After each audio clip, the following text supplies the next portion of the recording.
Teachers change lives every day. When I think back about my education, I had dozens of great teachers. In each case, they addressed my specific needs, challenges, interests. They didn't treat me as a face in the crowd. I wasn't a number. I wasn't a hey you. I had a name. I had a history. I had a present. I had a potential. Teachers poured into me in a lot of different ways. I wasn't the easiest kid to work with, probably not the easiest adult, but a lot of teachers spent a lot of time trying to, in the vernacular, make me into something. My French teacher for 3 years in high school, 9th, 10th, and 11th grade, Robin, was an amazing teacher. I've always thought that but for that experience, I wouldn't have become fluent in the language. I wouldn't have done my junior year abroad in France, in college, and then by extension wouldn't have become a high school French teacher who, interestingly enough, or not so interestingly enough, taught like Robin. Kids will find your expectations wherever you put them. If you put your expectations on the floor, they will find them. If you put them on the ceiling, children will rise to those expectations. Your dreams ought not to be a function of your background. We ought to give you opportunities to permit you to dream in the widest possible way, and then what you become, you become.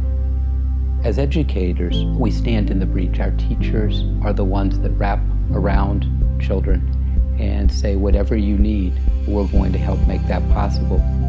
They don't always derive the benefit of kids' epiphanies at the moment, but they're enormously impactful.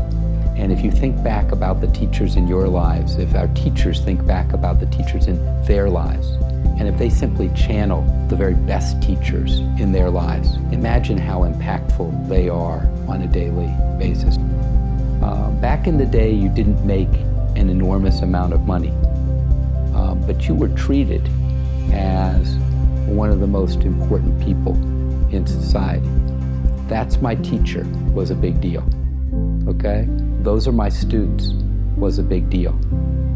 It's still a big deal, but they need to hear it on a more regular basis. But I also see a profession that produces fewer 30, 35, 40-year veteran teachers. It's a harder career. It's a less well-remunerated career, particularly early in the profession, and that chips away at our teachers. And we need to rebuild, in part, the compensation, but in part, that sense of pride and respect that for years wrapped itself around the teaching profession. We need to raise them up collectively. You don't necessarily have to agree with everything that a teacher says or believes, to appreciate the importance of the profession in the lives of our young people. I mean, how better to have an impact on the future? This is the best profession to help build a better world. My name is Michael Rice, and I'm a proud Michigan educator.